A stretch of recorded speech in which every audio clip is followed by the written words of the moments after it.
Good morning, friends. Yesterday I had two thoughts in my mind. Ki, are women and girls safe in our country? Second, about the elders who live in our country, India. Can a girl or a woman travel in the night after 8 o'clock? If she has to, if she's a single and she has to go to a doctor, she's not well, or she's visiting some friends or family and she's returning home late. Are we really safe in a country which have got independence for so many years? I've heard ministers saying that a girl should know what to wear and what time to travel. But I don't think that's a fair thing.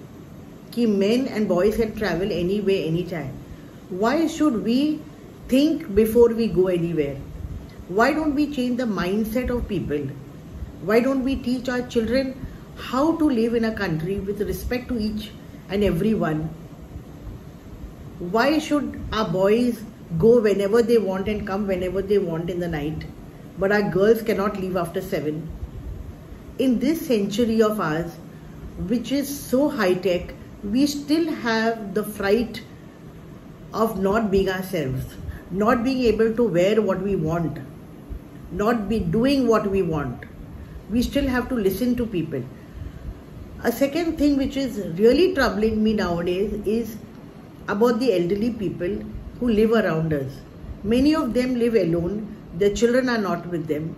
I don't know whether they visit them or their grandchildren visit them. How do they live? Do they have a pension that comes home every month?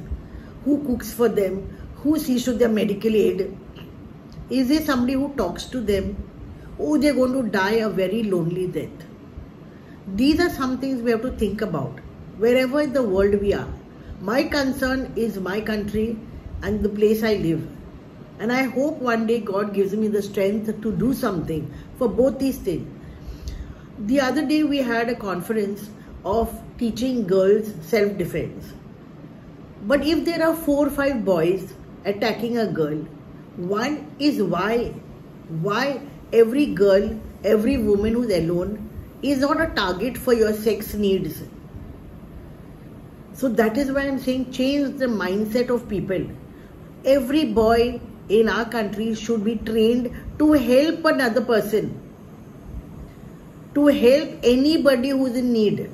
That is the way we have to bring up our children. That is the way every child has to be brought up, whether a girl or a boy. Anyone on the road who is in need, help them.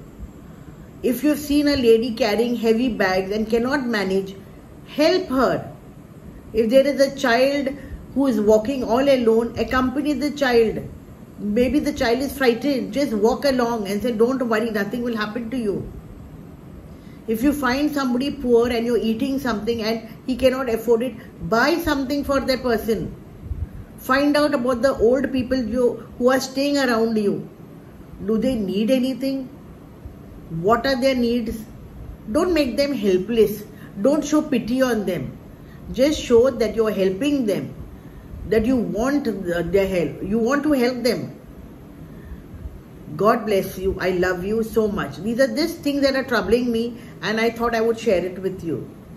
I'm Luella Shetty and I hope you understand my predicament today. Thank you.